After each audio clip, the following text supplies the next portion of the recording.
Hello, welcome back to my channel. Last ভিডিওতে আমি বলেছিলাম কীভাবে টংডু থেকে সান্দাকফু এসেছি। আজকে হোটেল সানরাইজ থেকে খুব দারুণ একটা ভিউ পেলাম স্লিপিং বুদ্ধা এবং মাউন্ট এভারেস্টের। ব্রেকফাস্টের সময় পুরো রুটটা বুঝতে পারলাম। মানেভাঞ্জান থেকে কালীপোখরি হয়ে সান্দাকফু এসে ওখান থেকে লোকে ফালুট ট্রেকিং করে এবং ফালুট থেকে গোর্খে যায়। এটা হচ্ছে তার শিট। তো আজকে আমরা ফালুটার দিকে যাত্রা শুরু করলাম।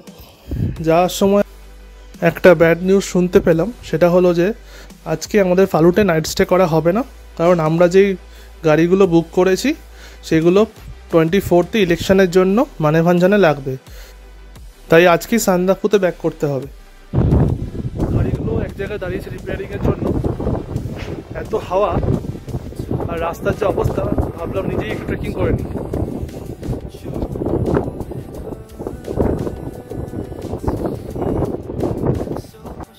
যারা আগের ভিডিওটা মিস করে গেছেন তারা প্লিজ এই টাইটেল কার্ডটা দেখবেন ডান দিকে ওপরের দিকে।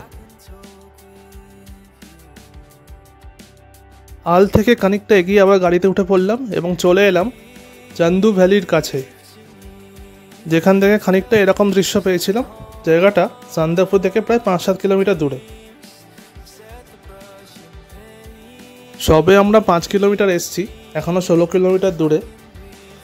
জায়গাটা এত মনোরম যে মাঝে মাঝে নিজে নেমে পা হেঁটে না দেখলে জায়গার মাহাত্ম্যটা বুঝতে পারছিলাম না। এরমভাবে আমরা আমাদের জার্নির মিড পয়েন্ট মানে থকুম ভ্যালির কাছে চলে এলাম, যেখানে ল্যান্ডস্কেপগুলো আবার অন্যরকম, যেন দেখে পুরো কান্ট্রি সাইড মনে হচ্ছে। এবং এখানে অনেক ট্রেকার্সের সমাগম। এখানে প্রায় আধ ঘন্টা 40 মিনিট ওয়েট করলাম। ড্রাইভাররাও একটু ব্রেক নিল আর আমরাও একটু কফি ব্রেক নিলাম।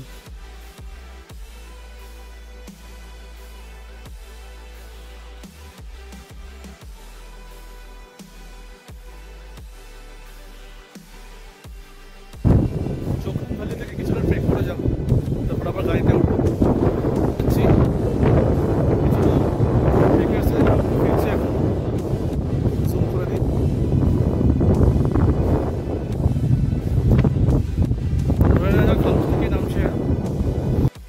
একটু এগিয়ে যাই ভাবলাম নেমে হেঁটে, কারণ হাঁটার লোক তো খুব একটা নেই আমাদের টিমে।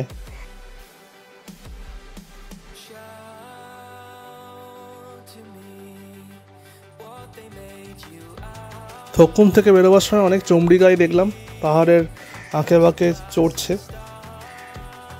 কিন্তু তারপর ল্যান্ডস্কেপ আবার চেঞ্জ হয়ে গেল এবং এই জায়গাটা অতি সুন্দর, যেখানে রডোডেন্ড্রনের ভ্যালিতে আমরা প্রবেশ করছি। তাই যাওয়ার সময় গাড়ি দাঁড় না করিয়ে আর পারলাম না, কারণ এই এরিয়াটা পুরো ফুলে ভর্তি।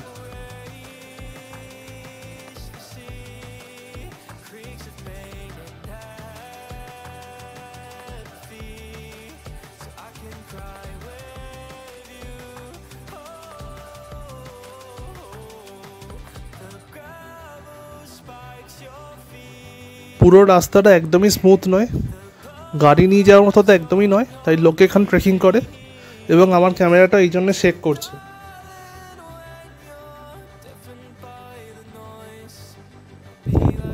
আমরা এখন মোলে বলে একটা জায়গায় আছি।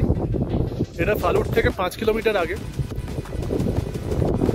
আমরা এখান থেকে ব্যাক করব, ফালুটার দিকে আর যাবো না, কারণ রাস্তা আরও দুর্গম হতে চলেছে আর ট্রেকিংয়ের আমাদের সরঞ্জামও নেই যে গাড়ি থেকে নেমে আমরা পুরো দস্তুর ট্রেক করব। এখন বাজে 12:30। আমাদের ফিরতে ফিরতে 3:30-4 হয়ে যাবে, তারপর গিয়ে আমরা লাঞ্চ করতে পারবো। তাই এখান থেকে ইটি আমাদের। যদিও আমরা ফালুটের ট্রেকার সাইট অব্দি পৌঁছলাম না, তাও আমরা ফালুট এর এরিয়াতে পৌঁছে গেছি। আর এখান থেকে ফালুট আর গোর্খে দুটো গ্রামই দেখতে পেলাম।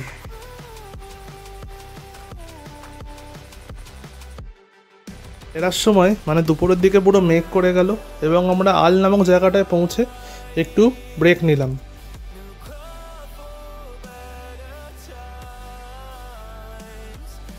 যেহেতু আমরা সান্দাকফুর কাছাকাছি চলে এসেছি আর ফেরার সময় অনেকেরই এনার্জি হাই ছিল, তাই অনেকেই সিদ্ধান্ত নিল আমাদের টিম থেকে যে এখান থেকে সান্দাকফু ট্রেক করে ফেরা হবে। তবে হ্যাঁ, মেঘের মধ্যে দিয়ে ট্রেক আমি কোনোবারই করিনি। এখান থেকে সান্দাকফু প্রায় 3 কিলোমিটার, কিন্তু সেটাই গাড়িতে যেতে প্রায় 20 থেকে 25 মিনিট টাইম নেওয়া হবে।